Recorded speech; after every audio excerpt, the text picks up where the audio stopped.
Atos capítulo 16, versículo de número 29, estas palavras de Lucas pelo Espírito sobre Paulo, e aqui a respeito daquele carcereiro que, pedindo luz, saltou para dentro do cárcere, isto é, todo trêmulo, e se prostrou ante Paulo e Silas, tirando para fora, disse: Senhores, que é necessário que eu faça para ser salvo?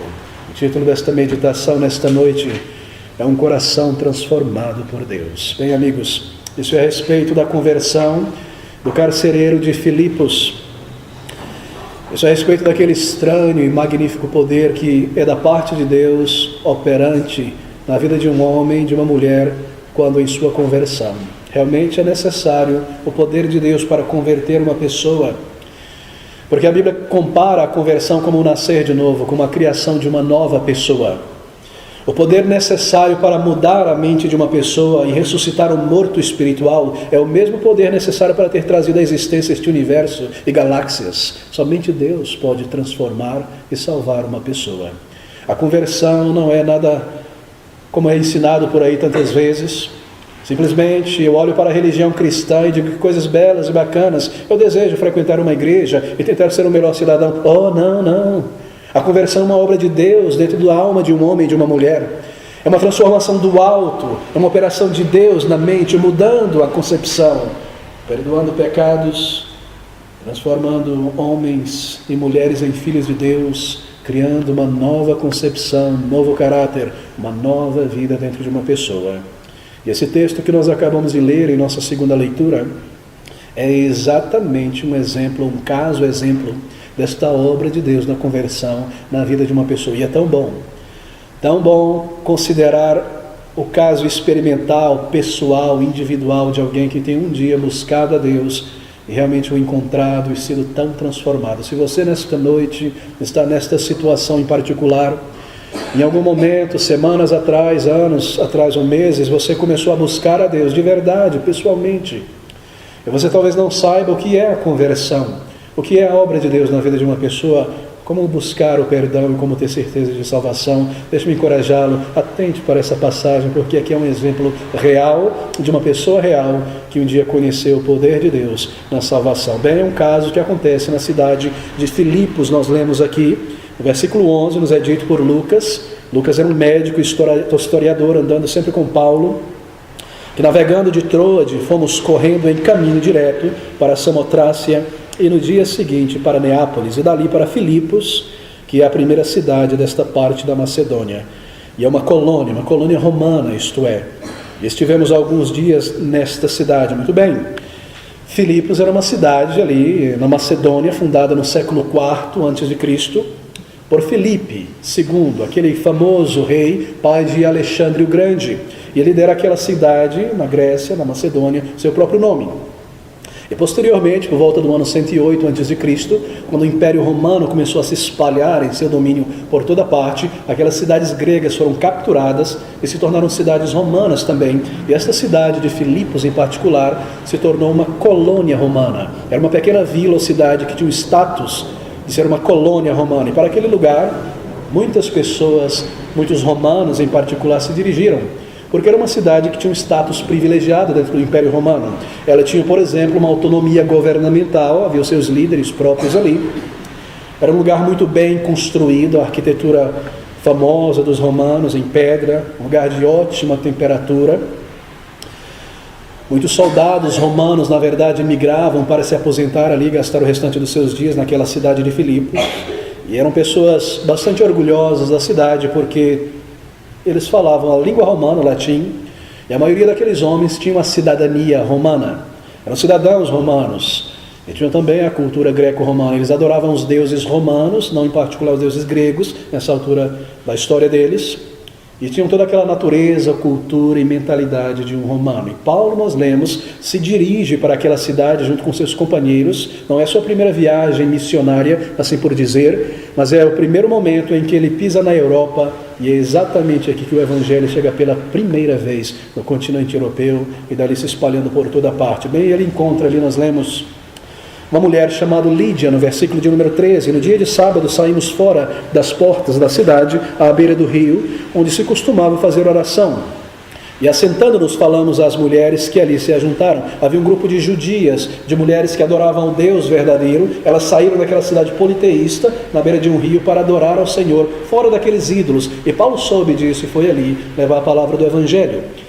Ele encontra Lídia, que era uma judia, que tinha migrado para aquelas regiões da Grécia. Nós lemos que ela era uma importadora de um tipo de tecido chamado púrpura, muito famoso naquela época, um tecido banhado em certas cores muito refinadas na época, muito apreciado em toda parte, e ela fazia o seu comércio, importando esses tecidos de uma outra cidade e vendendo ali naquela cidade de Filipe. Ela tinha o seu comércio ambulante, e através disso se mantinha, e nós lemos que se tornou uma pessoa próspera ali. Nós lemos que essa mulher ouve a mensagem pregada pelo apóstolo Paulo no versículo 13. Ele sai para falar com elas. E no versículo 14, uma certa mulher chamada Lídia, vendedora de púrpura da cidade de Tiatira, que servia a Deus, não convertida ainda, nos ouvia, e o Senhor lhe abriu o coração para que estivesse atento ao que Paulo dizia. E nós lemos que ela ouve a palavra, o Senhor a transforma. O versículo 15 fala que logo ela é batizada, não no mesmo momento. Então ela nos constrange, diz Paulo, dizendo: se haveis julgado que eu seja fiel ao Senhor, entrai em minha casa e ficai ali. E nos constrangeu a isso. E é provavelmente aqui que é formada a primeira igreja na Europa, na casa desta mulher, Lídia. Paulo toma a oportunidade para falar para aquelas mulheres a respeito do Messias de Jesus Cristo. Elas criam em Deus, mas não sabiam nada a respeito do Salvador. Elas tinham uma vida religiosa. Elas tentavam se afastar de coisas estranhas a Deus, daquele politeísmo romano e grego. Elas temiam ao Deus verdadeiro e Jeová, mas elas não conheciam salvação pela graça em Cristo Jesus. E essa é a mensagem que Paulo traz àquelas mulheres. E ele fala para elas sobre o Salvador que veio, como os profetas predisseram, e como ele viveu como um homem perfeito para ser o representante de tantas pessoas, para adquirir os méritos para salvar pessoas, e como ele foi preso pelos líderes religiosos da época, e aquele povo que deveria receber o seu Messias o negou e o crucificou e o desprezou, mas dessa maneira Deus estava pagando o preço da salvação de todo o seu povo. Elas ouviram e creram, e certamente confessaram ao Senhor seus pecados, e foram salvas e salvas de uma maneira tão grande. E nós lemos no versículo 16 que ela os constrange, versículo 15, a irem à sua casa, e um grupo ali é formado, de onde o Evangelho começa a se espalhar. Mas nós lemos na sequência, bem rapidamente, no versículo 16, que aconteceu, ainda em Filipos, que indo nós à oração, mais uma vez, nos saiu ao encontro uma jovem que tinha espírito de adivinhação, a qual, adivinhando, dava grande lucro aos seus senhores. Bem, era uma jovem, nós não sabemos a idade dela, mas o termo grego para jovem utilizado aqui era alguém que tinha saído há pouco tempo da adolescência, talvez próximo dos 20 anos, talvez um pouco mais nova, ou na beira dos 20 anos. Ela era uma escrava. Havia muitos escravos no Império Romano. Não eram escravos como os escravos modernos, eram servos. E nós lemos que aquela mulher, de alguma maneira, trazia muito lucro aos seus possuidores, aos seus senhores, porque ela estava possuída por um demônio. Era um certo tipo de cartomante. As pessoas vinham a ela para ter suas mãos lidas, o futuro declarado, ou certos problemas na vida resolvidos. E ela acertava de alguma maneira, pelo poder de Satanás. E conforme o apóstolo Paulo, os irmãos Silas, Timóteo e o Dr. Lucas iam pregando o evangelho pela cidade, nós lemos que essa mulher, essa jovem, o seguia. E ela seguia não calada, discreta, ela seguia gritando, clamando em alta voz, nos diz o versículo 17, parte B, que estando seguindo Paulo, e nós clamava dizendo: estes homens, talvez apontando para eles, que nos anunciam o caminho da salvação, são servos do Deus Altíssimo. Bem, não era algo terrível que ela estava declarando ou gritando. Ela não estava xingando a eles, ou dizendo qualquer coisa estranha. Mas Paulo, nós lemos, se perturbou com isso. Uma melhor tradução seria: ele foi compungido, tocado. Não pelo perturbo da mulher, mas pela condição em que ela se encontrava, possessa por um demônio. E ele certamente orou a Deus, porque nós lemos que isso aconteceu muitas vezes. E o Senhor lhe mostrou, ele foi feito saber da parte de Deus que ele deveria expulsar daquela moça aquele demônio. Ele não fez isso pela primeira vez imediatamente, ele provavelmente consultou o Senhor. Ele não era um curandeiro evangélico, como nós vemos em nossos dias, em busca de lucro ou poder. Ele estava ali para pregar o Evangelho. E no versículo 18 nós aprendemos, no final do versículo, que ele se volta àquele espírito e diz: em nome de Jesus Cristo eu te mando que saias dela, e na mesma hora saiu. E agora ela está livre, tão transformada. Você pode pensar sobre aquela jovem moça em pé, por tanto tempo andando pelas ruas daquela cidade, não sei como, vestida, talvez de uma maneira sensual, presa, com o rosto desfigurado, olhos voltados, uma pessoa fora de si, possessa, de repente, em ter o controle de sua personalidade e sentimentos, de volta à vida, conversando tão diferente, liberta, andando de um lado para o outro. Talvez ela tenha se unido, é muito provável que Paulo tenha apresentado o evangelho a ela, porque qual seria a vantagem de expulsar um demônio, mas não pregar o evangelho para uma pessoa não salva? Certamente ele evangelizou aquela jovem, e ela deve ter se unido à igreja na casa de Lídia, ela se tornado uma evangelista, uma ajudante também na obra do Senhor, uma pessoa tão mudada. Mas, queridos, é exatamente nesse ponto que começam as dificuldades para Paulo e Silas e todos os seus companheiros, porque nós lemos no versículo 19, que vendo os seus senhores, os senhores daquela moça,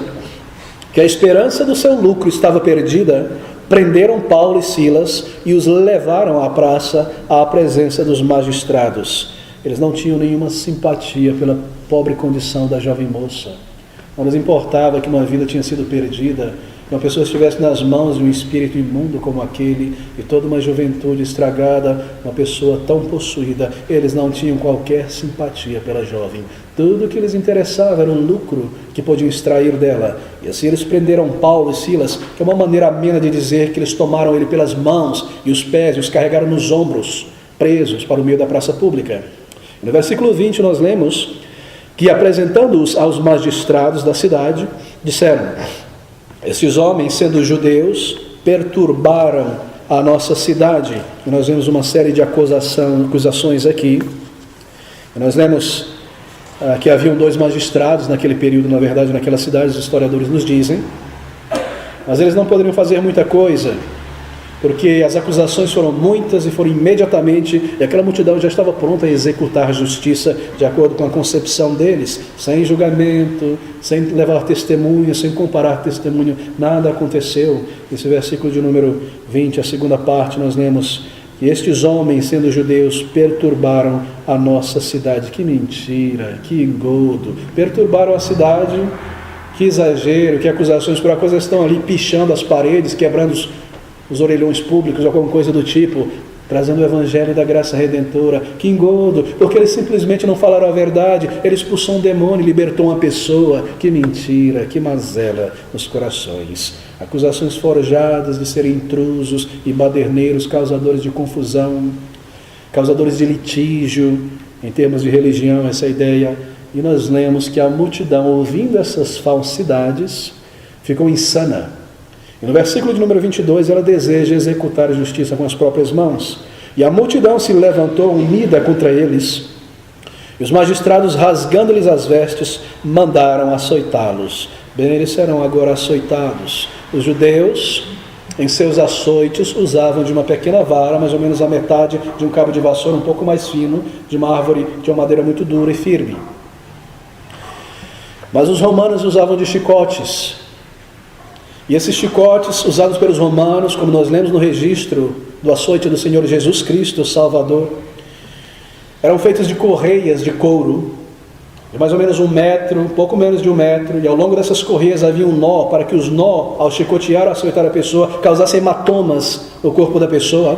E nas pontas desses couros, desses chicotes, eram 3, às vezes 5 tiras em uma mesma madeira. Em cada ponta eram amarrados pedaços de ossos ou de metal, para que esses metais ou ossos cortassem através da carne da pessoa que seria açoitado. Açoites eram aplicados até que o sangue jorrasse pela costa e a pessoa desmaiasse onde se encontrava. No versículo 23, a segunda parte, nós lemos que, havendo-lhes dado muitos açoites, não um açoite, não 3 açoites, mas muitos açoites. Os judeus, por exemplo, contavam 40 açoites menos um, porque imaginavam que uma pessoa não conseguiria suportar 40 e morreria ali. Daí 39 açoites. E, havendo-lhes dado muitos açoites, os lançaram na prisão, mandando ao carcereiro que os guardasse com segurança. Se eu somente pudesse ilustrar para você o que está acontecendo aqui, talvez você já tenha visto Um daqueles livros de história sobre a escravidão africana no Brasil, quando escravos eram levados na Bahia, no Rio, em Goiás, nas capitais ao Pilourinho, não é? Aquela barra de madeira e amarrados os braços, e ali eram chicoteados em suas costas, e aquelas cicatrizes que ficavam, talvez já tenha visto alguma foto de um escravo com todas aquelas manchas de cicatrizes. É exatamente isso que aconteceu com Paulo e Silas. Eles foram surrados a tal ponto e açoitados dessa maneira. Nós lemos que o carcereiro, no versículo de número 23, recebe uma ordem dos magistrados que o guardassem em segurança. Em outras palavras, o carcereiro deveria considerar aqueles dois homens como indivíduos perigosos, altamente perigosos. Deveriam lançá-lo no cárcere, e foi exatamente isso que ele fez. Versículo 23, os lançam na prisão, mandando ao carcereiro que os guardasse com segurança. Bem, talvez você saiba que os romanos, entre os povos antigos, eram os mais cruéis de todos. Venciam mesmo os assírios e os babilônios na crueldade com que tratavam seus inimigos. Eram, por exemplo, o único povo na história que crucificavam pessoas ainda vivas. Os demais povos os faziam depois de morto, colocando na entrada das cidades e vilas como um exemplo aos criminosos. Mas esses crucificavam pessoas vivas e usavam da cruz como um método de tortura.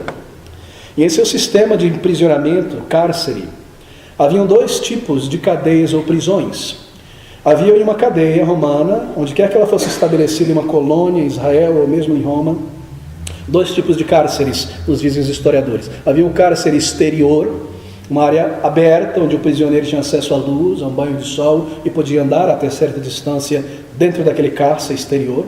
E havia também o chamado cárcere interior, uma espécie de calabouço, um buraco na terra, úmido, escuro, pedras apenas, animais, insetos, onde luz não entrava.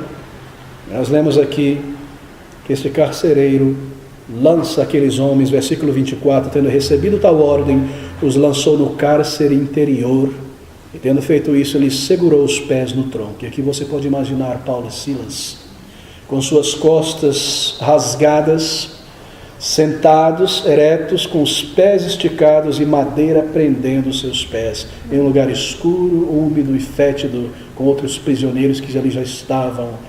Que cena, que lugar. É interessante pensar sobre este carcereiro, não é sobre ele nós estamos falando nesta noite. Provavelmente, apenas uma especulação, fora um soldado do exército romano, que depois de ter se aposentado, recebera o direito para exercer uma função civil importante naquela cidade, que era o de carcereiro, uma função elevada, na verdade. Não era necessariamente um homem idoso, não pense sobre ele como uma pessoa idosa, porque nós sabemos que uma pessoa, um homem, ele ingressava no exército romano por volta dos 20 anos de idade e era obrigado a permanecer ali por 25 anos. Então, saindo aos seus 45 anos, 40 e poucos anos, ele se aposentava. E porque ele recebeu essa posição como carcereiro, é bem provável que ele tinha tido um ranking elevado no exército. Talvez ele fosse um legionário, daqueles que se envolviam em legiões, dominando outras cidades, estabelecendo mais no Império Romano, expandindo as barreiras. Ou talvez ele fosse um pretoriano, um soldado membro da guarda real que estava sempre junto a César. Você já viu isso em filmes e coisas parecidas. E por ter tido uma posição de destaque, ele foi dado o direito elevado de ser um carcereiro em uma cidade como aquela. Bem, você entende isso. Muitas vezes pessoas na área militar, ao se aposentarem por terem grandes honras ali, recebem do governo, da prefeitura, alguma função de destaque. Não é? O policial militar, muitas vezes, aqui em São Paulo mesmo, você vê, ao se aposentarem em seus 40 e tantos, 50 e poucos anos, muitas vezes é levado a ser um subprefeito de uma subprefeitura, ou o diretor de algum presídio, pela sua experiência nesta área. E este homem, por estar nessa posição, provavelmente a recebeu como uma espécie de mérito. E assim aconteceu com aquele homem. Ele migrou para Filipos com sua família para concluir os seus dias ali. Recebeu um bom lugar para viver, era um cidadão romano, em uma boa cidade, em uma prisão para ser um superintendente carcereiro, em um certo nível e conforto material e posição social ali naquela pequena cidade. Apenas 30 mil pessoas, uma grande cidade para a época, pequena para os nossos dias. Havia muitos benefícios nessa posição, mas havia grandes responsabilidades, porque se um indivíduo, um prisioneiro, de alguma maneira fugisse de tal prisão, esse carcereiro seria humilhado publicamente, destituído de seus direitos e seria ferido publicamente. E talvez mesmo seria executado, dependendo de quem que ele tinha perdido. E assim não é de se surpreender, na verdade, no versículo 24, que tendo ele ouvido ou recebido tal ordem dos magistrados, de os guardar, no versículo 23, seguros no cárcere, ele os lança não no cárcere exterior, mas presos, pés, no cárcere interior. Ele segurou os pés no tronco. Ele temeu, talvez com uma seriedade exagerada e o medo de perder aqueles homens, depois de ter recebido uma ordem tão séria, ele faz um ato como esse, tão extremado. Os lançou no lugar mais seguro da prisão, no cárcere interior, um lugar horrível, e prendeu seus pés, e os amarrou ali de maneira que não poderiam sair. Oh, amigos, Paulo e Silas, nesse período da vida deles, não eram mais garotos, não eram mais jovens, não havia qualquer probabilidade deles fugirem daquele local. Para que tamanho tratamento? Eles eram pregadores do Evangelho, eles não eram salteadores, piratas ou qualquer coisa do tipo. Havia grande ódio, a grande amargura naquela cidade, mesmo no coração desse carcereiro contra ele. Por que tamanho ato? Por que tamanho ódio contra eles? Bem, porque o carcereiro, nós perguntamos, puniu-os dessa maneira tão severa. E a razão é que também este homem estava cheio de ódio e desprezo por Paulo e por Silas. Isso é um insulto contra Roma, talvez ele pensou. Como pode esses judeus, pertencentes a uma sociedade mínima, dominada por nós, virem aqui proclamar algum Deus que nós não cremos, fazer essa algazarra na cidade? Que orgulho! A nossa religião, que pessoas obscuras, que não conhecem nada, tenham vindo aqui nos ensinar alguma coisa. Nós que somos cidadãos romanos, que preconceito, que ódio, que desprezo contra Paulo e Silas. E por que aquelas pessoas estavam tão iradas contra aqueles dois homens? Nós lemos sobre Paulo, que era um homem muito calmo e tranquilo. Mesmo aqueles que acusavam Paulo, diziam, ele é muito ousado na maneira de escrever, mas como nós estamos junto com ele, é uma pessoa comum, conversa normal, não parece ter toda essa ousadia. Nós lemos que logo que alguns donos de escravos se veem prejudicados, eles conseguem atiçar muito rapidamente toda uma multidão contra eles. Por que, queridos? Bem, em Filipos nós lemos, era uma grande cidade para aquele período, mas era uma cidade pequena em nossos dias, apenas 30 mil pessoas. E talvez você já tenha vivido no interior. E você sabe que quando uma coisa acontece numa cidade, logo toda a cidade sabe, não é verdade? Não há como guardar segredo em cidades pequenas. Os arqueólogos nos dizem que não havia muitas ruas naquela cidade. Isso quer dizer que a maior parte das casas eram conjugadas, não é? Estavam juntos ali, uma parede dividindo uma casa da outra. E Paulo já estava ali nesse momento por muitos dias. O versículo 18 nos diz que ele fez isso por muitos dias. Ela, aquela mulher, isso quer dizer que ele sempre saía pregando o Evangelho, ele já estava ali por algum tempo. Bem, pense comigo por um segundo. Nós podemos estar certo que não haveria ninguém naquela cidade que não tenha ouvido a mensagem que Paulo e Silas trouxeram. Uma cidade onde todo mundo sabe de tudo e comenta com todo mundo, provavelmente cada um ali conhecia sobre aquela pobre moça. Eu já tinha visto ela passar pela janela e talvez mesmo sentido em alguns momentos certa compaixão por ela, ainda embora eles buscassem o serviço dela. Não se esperaria que eles ficassem movidos e tocados quando Paulo e Silas tivessem libertado aquela mulher de uma escravidão como essa. Não se esperaria que eles ficassem alegres e sorridentes e simpáticos com Paulo e Silas e o seu grupo de pregadores. Bem, amigos, não é exatamente isso que acontece. Porque uma vez em que aqueles homens que perderam seu lucro começam a acusar Paulo e Silas e os demais, nós lemos que aquela multidão se tornou furiosa, e furiosa se levantaram contra Paulo, Silas, Lucas e os demais. Por quê? Por quê, amigos? Bem, eu respondo, por causa do Evangelho que eles pregavam. Por não outra coisa, mas por causa do Evangelho que eles pregavam. Eles estavam proclamando o Evangelho. Bem, todos aqui nesta noite, eu tenho certeza absoluta, sabem o que é o Evangelho. Você já ouviu a respeito? A própria palavra diz, a palavra grega Evangelho, Significa literalmente uma boa notícia, boas novas. Eles estavam pregando sobre o perdão da parte de Deus. Não é essa uma boa notícia? Que homens e mulheres pecadores como você e eu, tendo roubado as nossas vidas de Deus, podemos agora ter perdão de Deus, e nós não precisamos terminar os nossos dias condenados aqui e enfrentar a ira de Deus e o inferno. Não é essa uma boa notícia? Que Deus provê um Salvador, certamente essa é uma boa nova. E era exatamente isso que eles pregavam que é possível um pecador ser reconciliado com seu Deus, que é possível ainda nesta vida alcançar certeza pessoal de perdão e certeza de vida eterna. É possível, diz o Evangelho. Paulo diz, Pedro diz, João escreve aquela carta primeira dizendo: estas coisas eu estou escrevendo para vocês, para que vocês saibam que vocês têm a vida eterna. É possível saber e sentir e conhecer que agora eu sou um filho de Deus, pelo perdão em Cristo Jesus e por essa experiência de conversão. E que esse Evangelho, essa mensagem de salvação é dada gratuitamente. Era isso que Paulo e Silas pregavam. Que você precisa simplesmente reconhecer a tua necessidade de perdão, os teus pecados, isto é, e vir diante do Senhor com uma simples fé e confessar a Ele, e essa salvação tão rica, tão gloriosa te é dada gratuitamente. Que boa nova, que mensagem maravilhosa. E tudo isso é teu.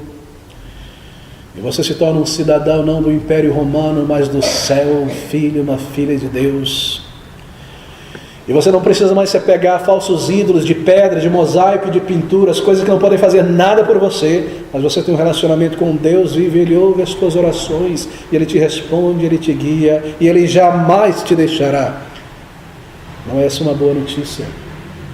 Era exatamente isso que Paulo e Silas diziam continuamente, e as pessoas ouviram e entenderam e comentavam umas com as outras. E ele falou sobre um mediador que veio de Deus ao homem, Cristo Jesus, o Senhor, e que nenhum homem pode vir a Deus por si mesmo em seus pecados, mas Deus providenciou um meio de salvação, um mediador, uma escada para o céu, uma porta para a eternidade. E Paulo diria àquelas pessoas continuamente que não há vários deuses, mas um só Deus, um só Senhor, bendito e eterno para sempre, em três pessoas distintas, Pai, Filho, Espírito Santo, todos iguais em glória, em poder e majestade, mas um só Deus, uma só divindade em essência e poder em três pessoas. E pela vinda do Deus eterno a este mundo, Jesus Cristo, Salvador, e o seu sacrifício e os seus méritos, Ele haveria de reconciliar homens e mulheres consigo mesmo. E seria o Salvador de bilhões e bilhões de pessoas ao longo da história, de toda pessoa que se voltaria a Ele em verdadeiro arrependimento e fé. Mas isso não teria enfurecido a multidão, não é verdade? Porque essa é uma mensagem maravilhosa. Eu te direi o que enfureceu aquela multidão, então. Bem, o que enfureceu e ofendeu aquelas pessoas é que, juntamente com a boa notícia, Evangelho, colado com ela, o outro lado da moeda é uma má notícia. E foi isso que ofendeu aqueles homens.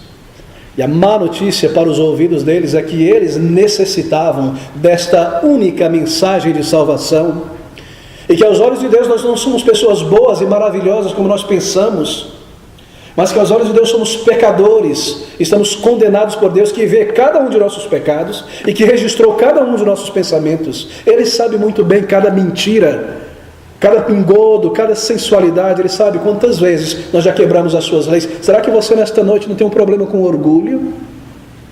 Será que você nunca mentiu?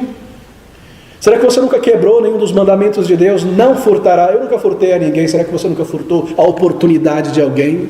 Eu nunca matei a ninguém, pastor. Mas talvez você tenha matado a felicidade de alguém, ou roubado o lugar de alguém, ou destruído a reputação de alguém. Eu não te conheço, mas Deus conhece. Essa é a mensagem má, não é? Má porque nós não queremos ouvi-la. Má porque ela vai contra o nosso orgulho. Nós não somos aceitáveis diante de Deus como nós estamos separados de Deus.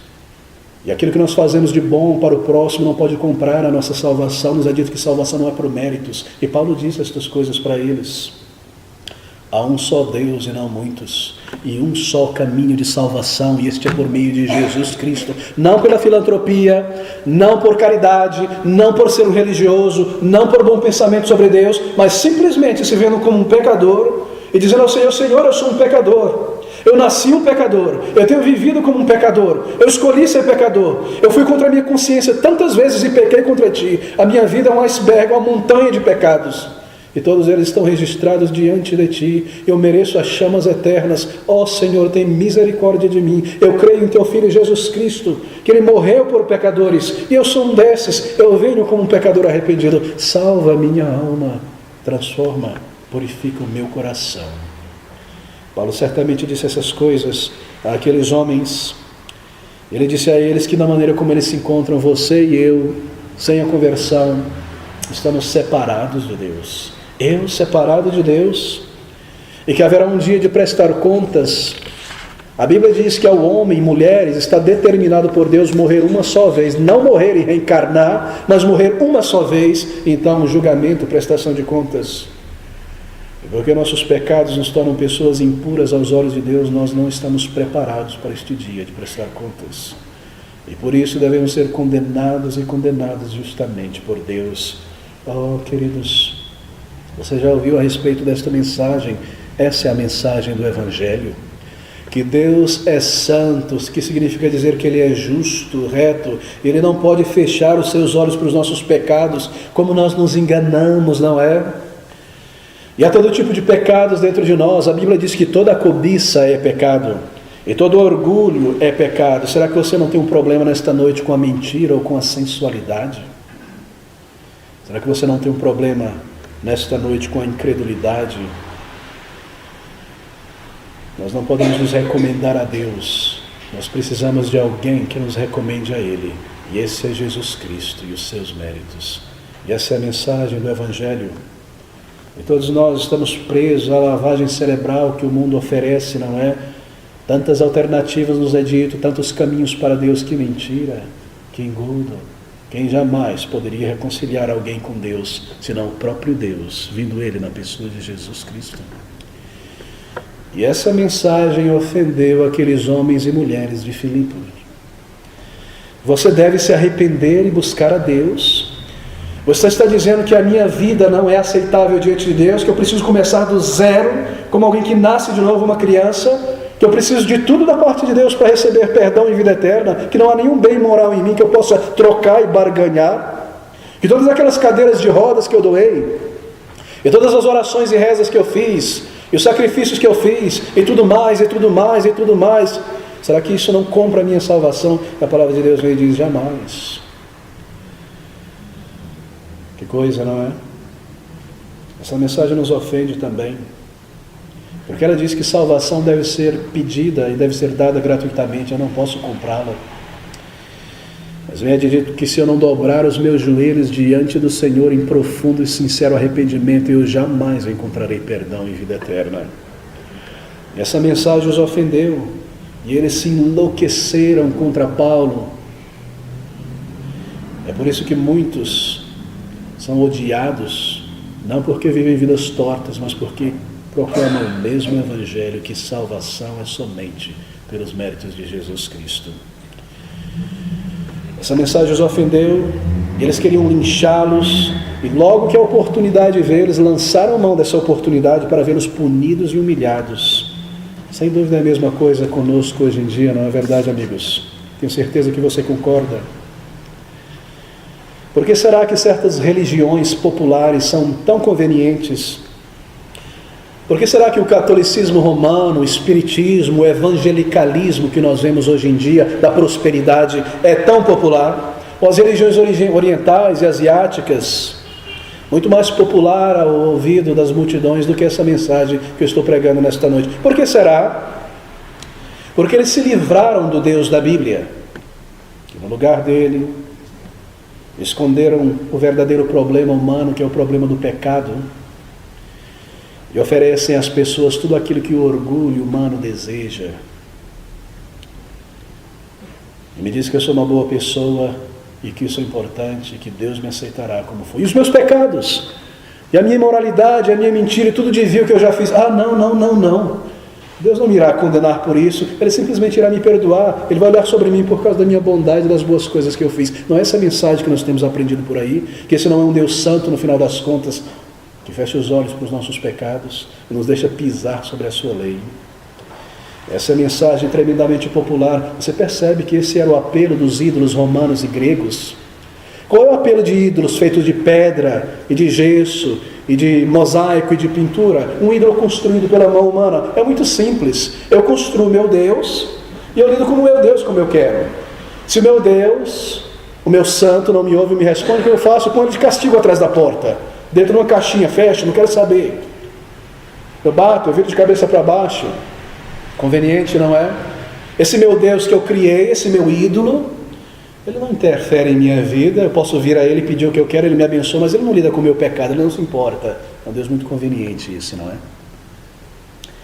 Esse meu Deus não diz que eu estou errado e condenado.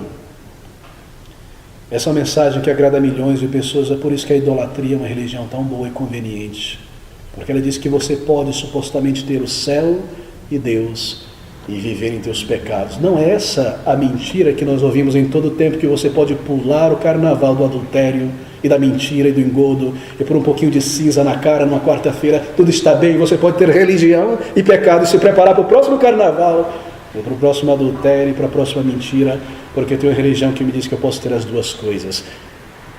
É isso que é atrativo na falsa religião.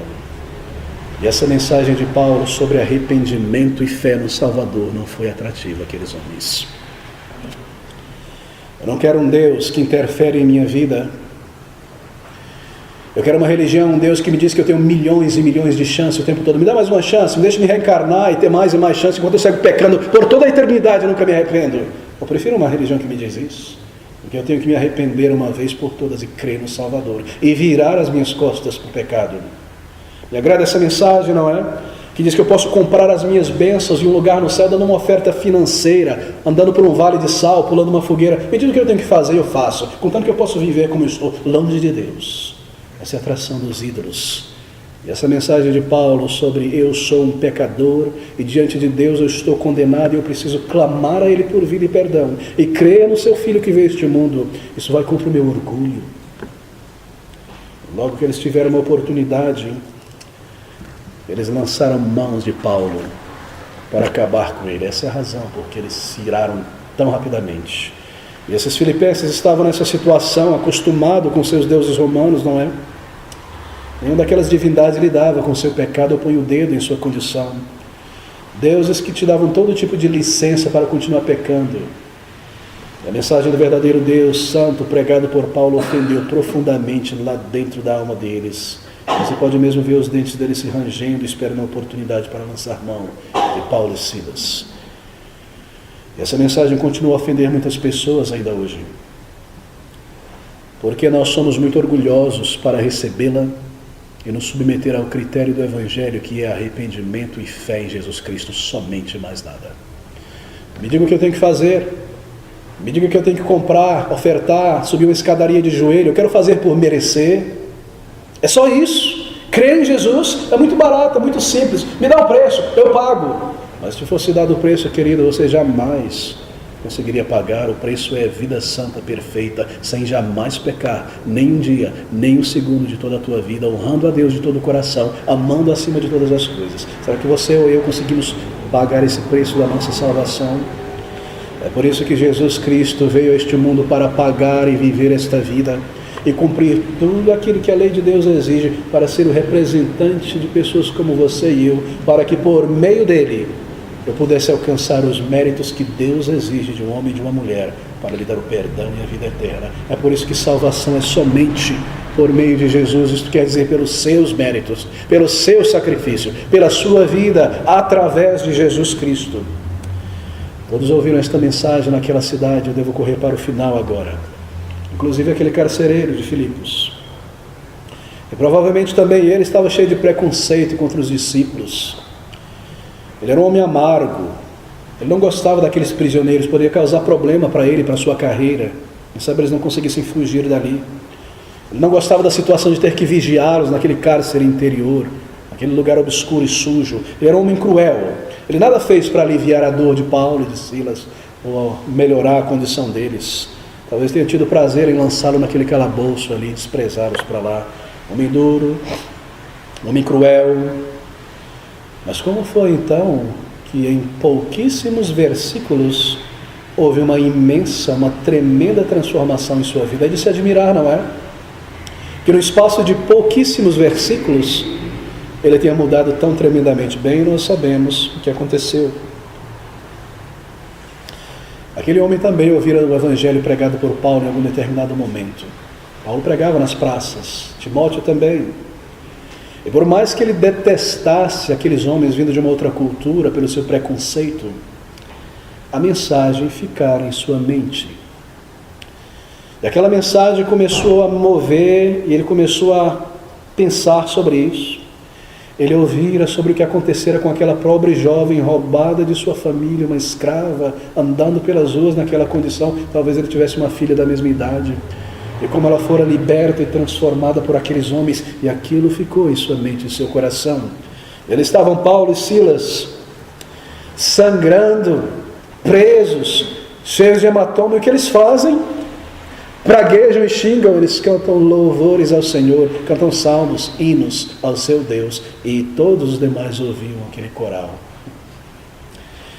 Da gentileza daqueles homens, discípulos de Jesus Cristo, ele ouvira que eles vinham de cidade em cidade pregando o evangelho de Jesus Cristo, uma mensagem de salvação, preocupado com as almas dos outros, colocando suas próprias vidas em perigo para levar uma mensagem dessa. Quem jamais sairia do seu país para enfrentar coisas como essa, senão pessoas que tinham grande compaixão e simpatias por outros? Deus certamente já estava movendo o coração e a consciência daquele carcereiro de alguma maneira. E ele se comparava a esses homens, talvez, e dizia a si mesmo, em sua mente: eles não merecem estar aqui. Eles não fizeram nada de errado.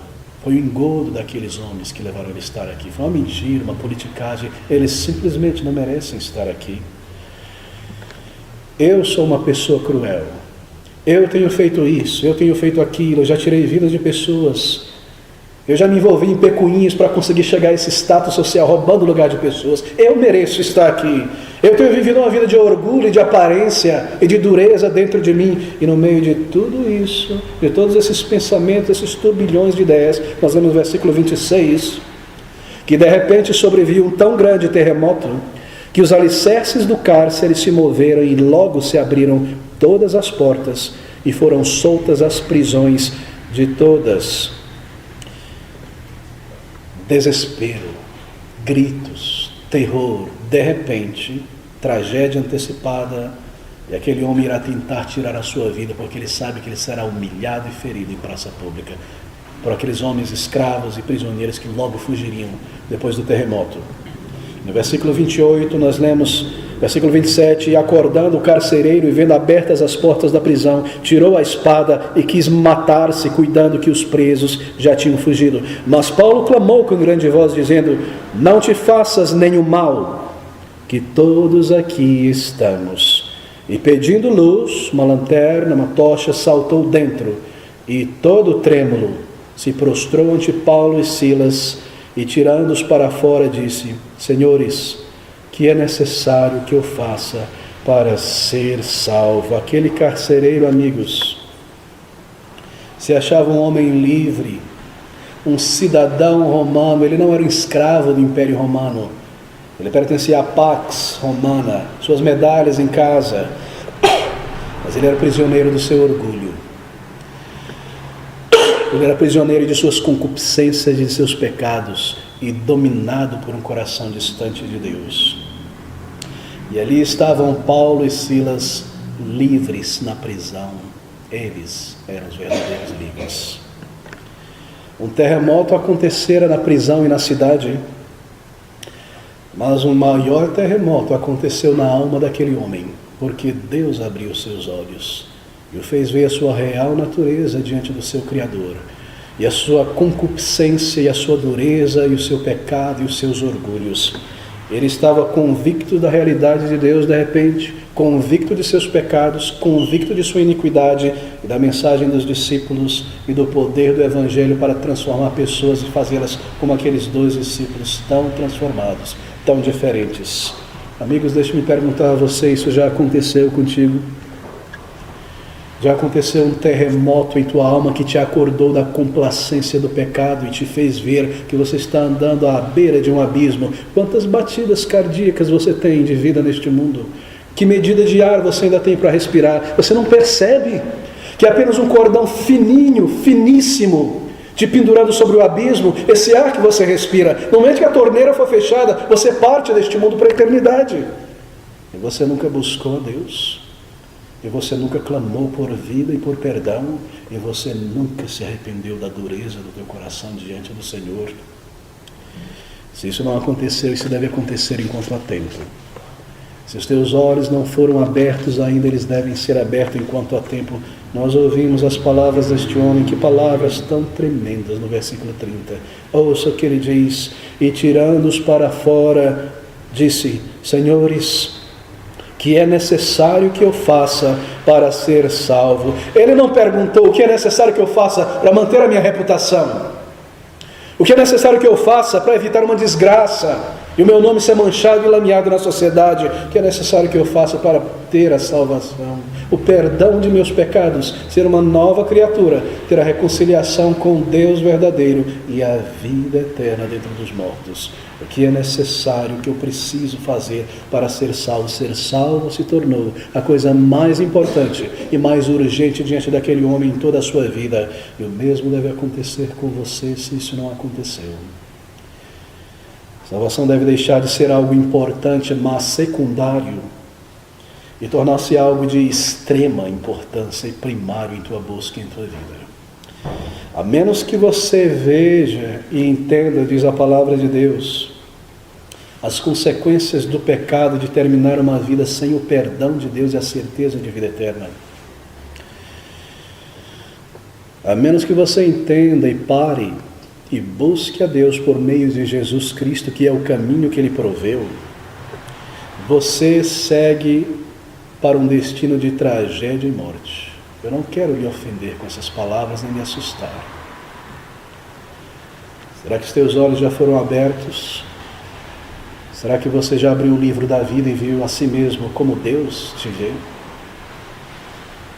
Ser salvo é ser liberto do maior de todos os males, o pecado e o domínio que ele exerce na vida. Ser salvo é o supremo bem, reconciliação com Deus. Ser salvo, queridos, é ser liberto do poder do pecado e reconciliado com o teu Criador e conhecê-lo e ter uma vida com Ele, um verdadeiro relacionamento com Deus. Veja a resposta de Paulo, e nós corremos para o final, e Silas, aquele homem, versículo 31, e disseram, que resposta tão breve, é até surpreendente: crê no Senhor Jesus Cristo e serás salvo tu e tua casa. Crê no Senhor Jesus Cristo. Que palavras? Crer, no grego, é a palavra pistos, que traduzido poderia ser traduzido como uma entrega de submissão. Isso é o crer. É colocar toda a tua confiança em Jesus Cristo. Crer no Senhor Jesus Cristo é depositar nele toda a tua confiança para a eternidade da tua alma. Deixa eu tentar ilustrar isso. Havia um missionário chamado John Patton, no século XIX. Foi enviado a índios, tribos indígenas do Pacífico. E chegando lá, como era costume, ele precisava aprender a cultura daquele povo e a língua daquele povo. E ele começou a pregar e a traduzir a Bíblia para a linguagem daquele povo, porque a palavra de Deus deve ter sido ser acessível às pessoas em suas línguas. Ele chegou um momento em sua tradução em que ele simplesmente não conseguia descobrir uma palavra na linguagem daqueles índios que pudesse ser colocada como fé, como crer. Ele não conseguia ver uma palavra naquela cultura, eles não tinham essa palavra. Não havia na cultura daqueles índios a palavra crer, fé. Ele orou ao Senhor e pediu por direção e clareza, como ele poderia traduzir essa palavra de uma maneira fiel. Ele pediu que algo acontecesse, e nós lemos na biografia desse homem, que um dia 2 índios atravessavam uma pequena ponte construída por eles. Você já viu aquelas pontes, não é? Uma corda maior e 2 cordas do lado, se apoiando naquela corda e andando no meio de malabarismo até chegar do outro lado. E um foi pela frente, porque o outro estava com medo. Você vai primeiro, era a travessia de um rio, naquela selva. E o segundo veio na sequência, e ele começou a tremer. Ele não conseguia se equilibrar naquela corda. E aquele outro índio que tinha atravessado, já estava do outro lado, ele gritou de lá uma palavra na linguagem dele, que significava exatamente isso. Traduzindo para o português: apoie-se com confiança na corda, e você conseguirá chegar. Lance-se ou apoie-se com confiança nessa corda, ela está firme. E ele pegou essa palavra e usou essa palavra para traduzir a palavra crer. É exatamente isso. É exatamente isso, não é? Crer no Senhor Jesus Cristo. Lançar-se a Ele de todo o coração. Crer no Senhor Jesus Cristo é olhar para o Salvador, é olhar para si mesmo, é olhar para a tua circunstância, a tua realidade e dizer: eu estou perdido, eu não sei como ir a Deus, eu tenho medo, eu estou condenado. E se lançar e confiar no Senhor Jesus Cristo. Que tremendo pensar sobre isso. Ouça o que esse homem disse para aquele carcereiro. Veja essa resposta, nós concluímos aqui. Ele se volta, aquele homem todo trêmulo, e eles olham para ele, depois que ele faz essa pergunta: homens, irmãos, varões, senhores, que é necessário que eu faça para ser salvo? E eles lhe disseram: crer, lance-se sobre Jesus Cristo. Lance sobre ele em teu temor, em tua miséria, em tua vergonha. Simplesmente se lance. Paulo certamente explicou o Evangelho, porque nós lemos que ele os tirou para fora. Ele pregou o Evangelho e falou sobre arrependimento e fé no Salvador. Quem é Jesus? O carcereiro romano não sabia nada sobre Jesus Cristo. Foi necessário que ele pregasse. Ele disse: crê em Jesus Cristo. Você sabe o que significa o nome Jesus? É um nome composto, não é, no hebraico, de duas palavras. G de Jeová, Yeshua, e Sus de salvação. Jeová é a salvação. De Deus vem a salvação.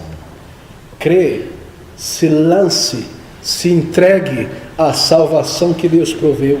Quem é essa salvação? É ser religioso, é tentar ser bom. É uma pessoa, queridos. Salvação é uma pessoa, é Jesus Cristo. Será que você percebe o que é cristianismo? Cristianismo não é uma religião. Sim, sociologicamente, antropologicamente, cristianismo é uma pessoa. Cristo Jesus é o cristão singular, e o que o cristianismo tem a dizer é o que Jesus Cristo tem a dizer, e ser um cristão é vir a Jesus e se lançar a Ele, mas Ele é Salvador. E você deve vir a Ele para tê-lo como um pecador, porque Ele é Salvador de pecadores. Você se vê como um pecador diante de Deus nesta noite?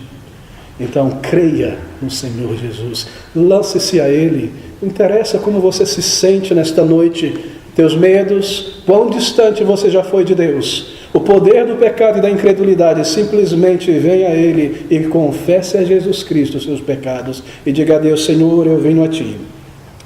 Eu não mereço nada. Eu sou indigno do Teu perdão. Eu já pequei contra a luz e a verdade e a minha consciência. Eu sei que eu estou condenado, mas eu creio na salvação que Tu proveste, Jesus Cristo, Teu Filho, e eu me lanço a Ele para a eternidade da minha alma. Eu venho, eu creio, eu confesso. Salva a minha alma. Isso é crer em Jesus, não é simplesmente acreditar nele, é vir a Ele, é se lançar a Ele, é segurar nele como esta única corda, como esta única escada, é vir a Jesus Cristo, como vai um advogado, como alguém culpado que precisa de alguém para clamar e pleitear a tua causa. É vir como quem vem ao médico porque está doente. Vir a Jesus é vir com necessidade de tê-lo como Senhor e Salvador de tua vida. Vir a Jesus, crer em Jesus, entregar-se a Jesus Cristo, Salvador. Ele veio, nós lemos que ele creu. Ele confessou o Senhor como seu Senhor e Salvador. E nós vemos a mudança deste homem tão tremenda. Paulo explicou o Evangelho para ele. Ele creu, ele foi salvo. Nós vemos os frutos e os sinais. O versículo 34 fala que ele se alegrou.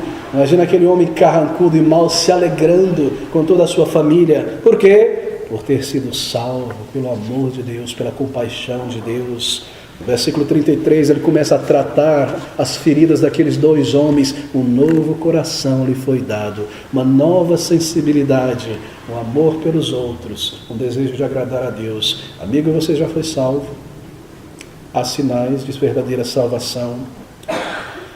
Eu devo te dizer isso para concluir nesta noite.